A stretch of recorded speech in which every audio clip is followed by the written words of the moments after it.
să fac curat sau ceva productiv și n-am niciun chef, așa că am zis să văd cât de departe pot să ajung în Castlevania din 1987 pentru Nintendo NES. Jocul ăsta a fost un fel de...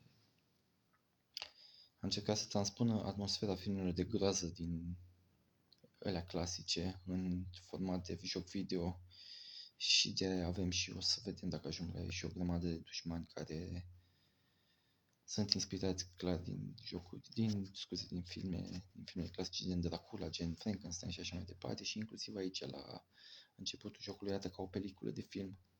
Imaginile, ia uite, sus și jos, e chestii de aia de film. Așa, uite, noi suntem Simon Belmont și clanul nostru, familia noastră se luptă cu Dracula, care Dracula se trezește odată la 100 de ani și vrea să conducă lumea. Așa, avem două butoane, atacul cu biciul și săritul. Și săritul este foarte... Odată ce ai sărit, nu mai poți să schimbi direcția ca la Mario sau ca la alte jocuri. Trebuie să te dedici, adică te forțează să te dedici mișcării pe care ai făcut-o. Uite, eu încerc să apăs sar în dreapta și încerc să apăs stânga și nu se întâmplă nimic. În timp ce sunt în aer. Am luat primul upgrade la bici, al doilea și asta e arma noastră principală pe parcursul jocului. Inimile în mod tot. Uite, am luat, asta e arma secundară, cuțitul. Sunt mai multe arme și secundare, dar acum noi am luat cuțitul. Și dacă săream peste poartă, ar fi fost o comoară ascunsă, dar n-am nimerit-o. Și total contraintuitiv, tu lovești lumânările astea și scad inimi sau bani. Și inimile nu sunt sănătatea ta. Uite, dacă vezi în stânga sus ai bara de viață, aia cea mai de sus, aia mai roșie. Inimile nu sunt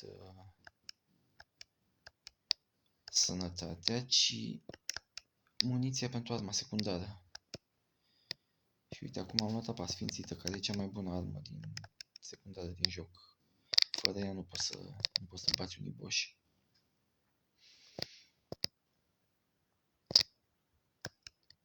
Ia să vedem. Așa, nu am putut să-i pun... Am gândit să înregistrez cu sunet și de la joc și de ce vorbesc, dar înregistrez direct de pe consolă și nu pot regla volumele și eu vorbesc foarte încet și sunetul se aude foarte tare.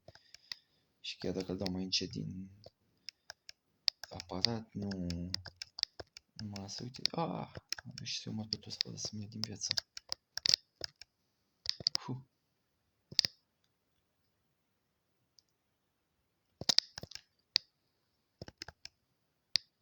Și crucea asta face să dispară toți inamicii, dar e total inutil acum pentru că imediat trec în camera următoare. Să vedem aici un liliac. Bani, cobor, începe scări, cred că mai vine un liliac. Uite-l. Și aici în perete a scos o friptură de... n-am... Asta de vorbă și n-am luat-o. Și m-a lovit și ăsta. Și am mai venit o dată. Era singura metodă prin care poți să-ți faci din sănătate din viață în timpul nivelului este să găsești carne ascunsă în pereți.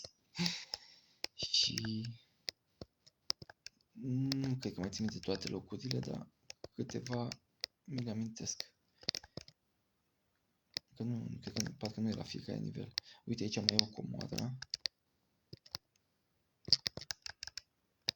Și nu știu dacă mai nimeni... nu mai nimeni. Ce projoc, Doamne ferește.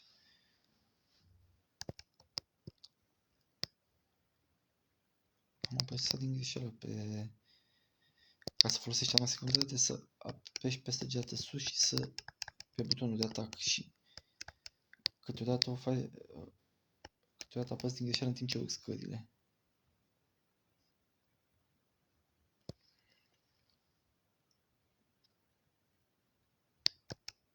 O să ne apropiem de primul boss. Primul boss este un liliac uriaș. Și de obicei, la poțiunea asta să fim puțin invincibili. De obicei jocul îți dă arma secundară potrivită pentru situația care urmează să o întâlnești. Uite, acum mi-a dat topoarele. Și pe lângă apa sfințită asta ar fi cam cea mai bună armă pentru bossul ăsta. Sper să-l înving. Stai acolo, stai acolo.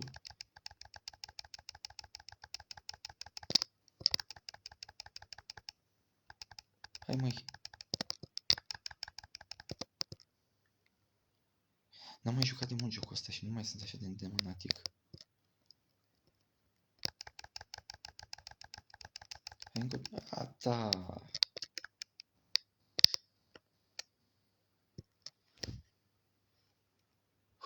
Primul boss. Jocul în sine nu e extraordinar de greu. Adică este dificil, dar dacă îl tot joci și rejoci, ajungi să-ți dai seama că e chestie de memorat un pic. Ce dușmani sunt unde și cum să-i abordezi. Dar unele lupte cu boșii sunt imposibile fără apa sfințită. Uite, asta este steluța.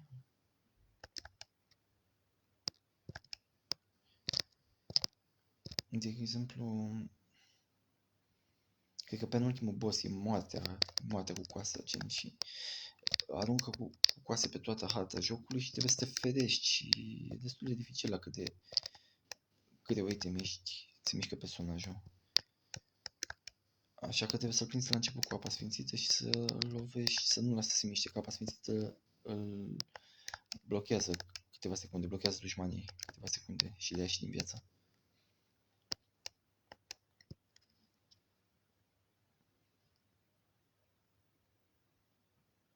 Cred că să joc până termin toate viețile.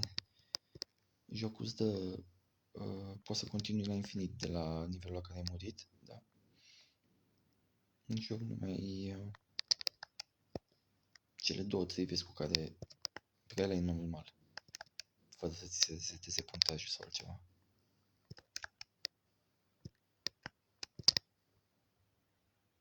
Aici e un pasaj dificil. Vezi că te lovesc capetele de Medusa și cazi în prăpastie. Mi-am luat biciu. După ce mori, ai biciu simplu cu care ai început jocul, trebuie să găsești chiar upgrade-urile. Arma secundară și sper să-mi dea și biciul celălalt. Uite-l. Și cuțitul ăsta nu prea face damage, mai trebuie să dai 2-3 ori cu el ca să omori cavalerul ăla. Armura aia de fapt încă e un cavaler în ea. Și acum sar și acum dacă nimerește scap. Da, nu mă nimerește eu, ce bine. Repede asta 2 bucăți.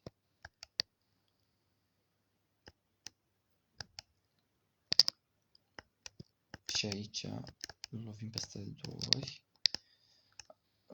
Îi dăm și ăsta cu steluța. Și aici o carne ascunsă ca să ne refacem viața. Pac. Sănătatea, că viața am pierdut una deja. Și aici cred că mai vin niște meduse. Ia uite-l. La meduse, în principiu, dacă te-ai ferit de prima, trebuie doar să mergi în față și celelalte, cum își au traseul, te vor ocoli. Aici mai e o carne ascunsă. Și la prostiile astea am tot murit în ultimul timp pentru că n-am mai jucat de mult, dar putem să folosim ceasul. Arma noastră secundară care oprește timpul în loc. Și acum avem apa sfințită, Doamne ferește. Gata, am trecut de pasajul ăla. Nu mă întorc după lumânare, că mi-e frică să nu mor. O fantomă. Vine un liliac pe aici. Hai mă, liliac. Așa. Și aici parcă era ceva secret, uite. Asta mă lasă să-l lovesc de 2 ori. Să am Să arunc două cuțite, de exemplu, când am secundizat cuțitul, să arunc două cuțite în același timp, nu doar unul. Tâmpenile astea de căpățâni de dragon sau ce sunt super enervante, că și trag și au și multă viață, îți ia mult să le omori. Și trebuie să mă feresc și să dau cu apa sfințită. Acum.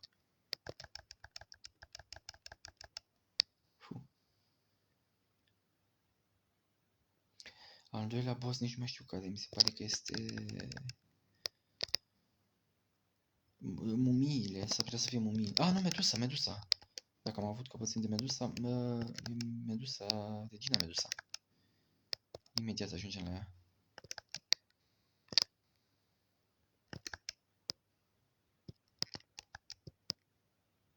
Așa, hai să mai adunăm muniție. E bine că avem apa sfințită, că putem să o blocăm și imediat o batem. Mergem aici spre ușa asta. Și uite. Și dăm cu apa sfințită și ea rămâne blocată în loc. Dar de ce? Așa.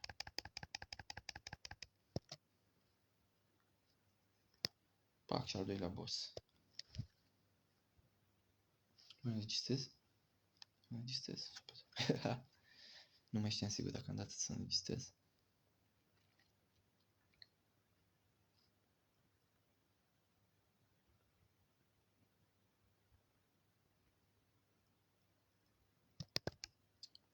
Și aici, la nivelul ăsta, cred că la nivelul ăsta sunt mumiile sau Frankenstein. Sunt oamenii ăștia purești de Dumnezeu, sunt mai mulțele astea care, dacă nu le nimerești în prima, sar în toate părțile și ți-e greu să le... te omoară.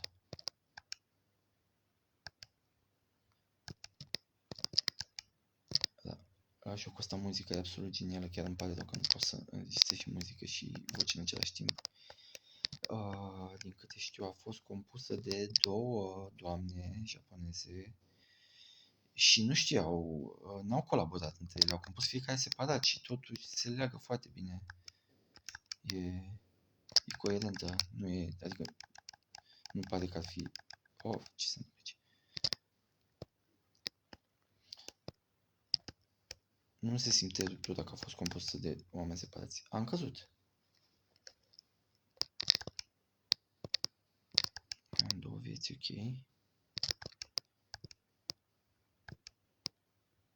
Apa sfințită, bun.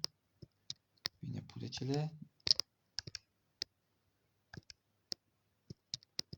Mai e un purece aici și mi se pare că... Unde? Ah! Ce bine că l-am luat. Să că m-am dus în spate, sper să nu apară din nou. Și ultimul purece și... Pac! Și am și biciul mare înapoi. Și scheletul ăsta, în mod normal, poți să-l nimerești din prima când sari, dar niciodată nu iese. Și aici e zona asta ciudată cu corpi.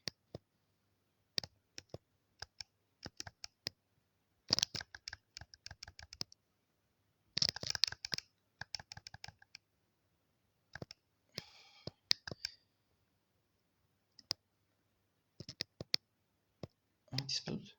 Ce bine. Aaaa! Voiam să mă plec și să lovesc corpul, dar am coborât pe scări.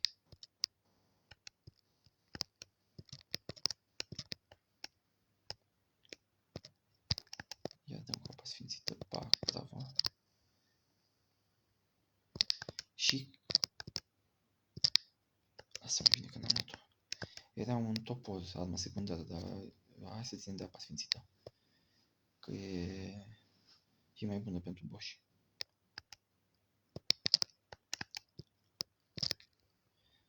Mai am două vieți. Oare cât timp joc?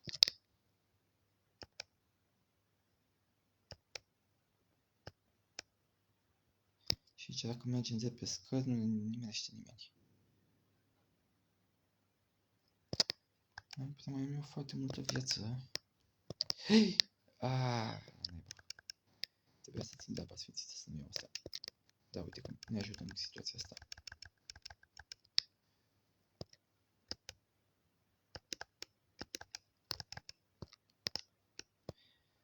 Aici. Așa.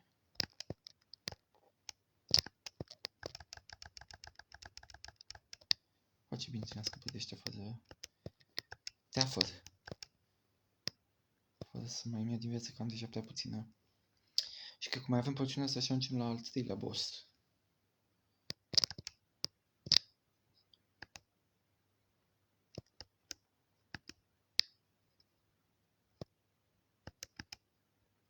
Nu, lasă-mă în pace.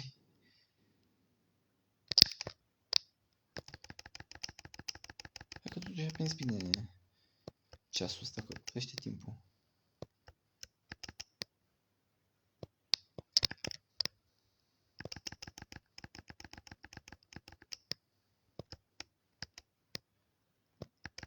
La partea asta mă descurc mai bine decât credeam. Și aici parcă mai era o surpriză.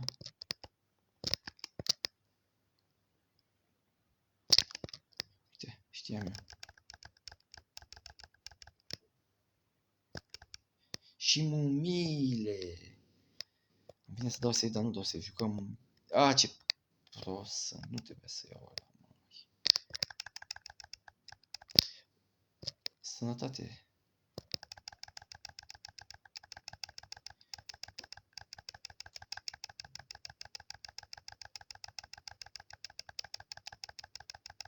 Oare-i uite, deși dau joc ca ciobanul, fără pic de strategie, dar i-am bătut. Nu mă așteptam să ajung atât de departe. N-am mai jucat de mult, am mai jucat ieri și azi, așa câte un pic, dar n-am ajuns până aici.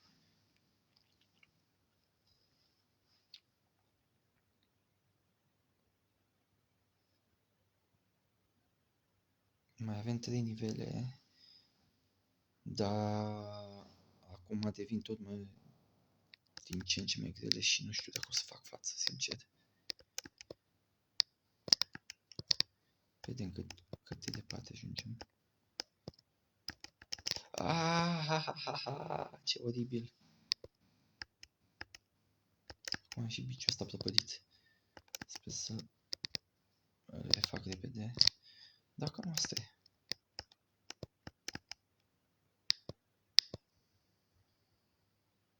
Oamenii pești. Doamne ferește. Așa, am biciul măcar făcut. Și asta e ultima viață, oare?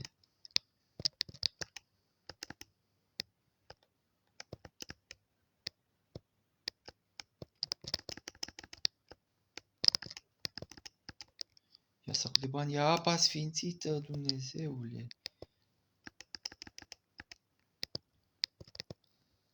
Încep să devin tensionat. Ce prost! Asta e ultima viață.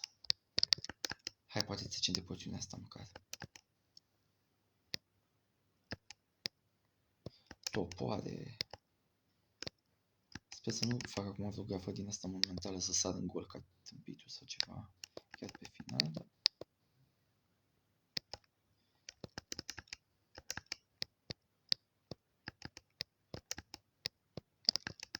Și ăștia dacă îi lași, oamenii ăștia pe ăștia, dacă îi lași să meargă prea mult, îți trag la un moment dat, dau cu scuipul ceva.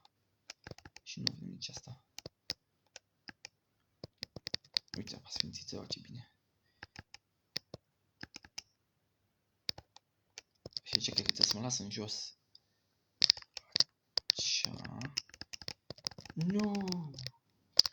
Mă las în jos, sar. Ce palpitant. Am mai sărit odată, încă o dată, mă feresc de liliac. Mai sar odată și gata, pot să urc. Uite un liliac, hai că funde. Nu! Așa. Ha. Și aici e o porțiune super nașpa, aici murim, gata. Aruncă păsările astea cu ciudații ăștia. Și n-ai decât să-i nimerești foarte rapid, că dacă nu, sar în toate părțile și te omoară. Și în același timp trebuie să ții direcția Pentru că dacă te întorci, se respawnează cumva și în toate părțile. Groaznic.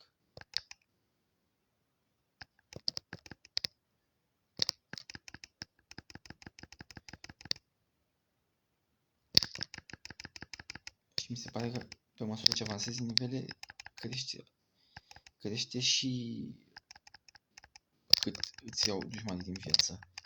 Uite, gata, suntem morți.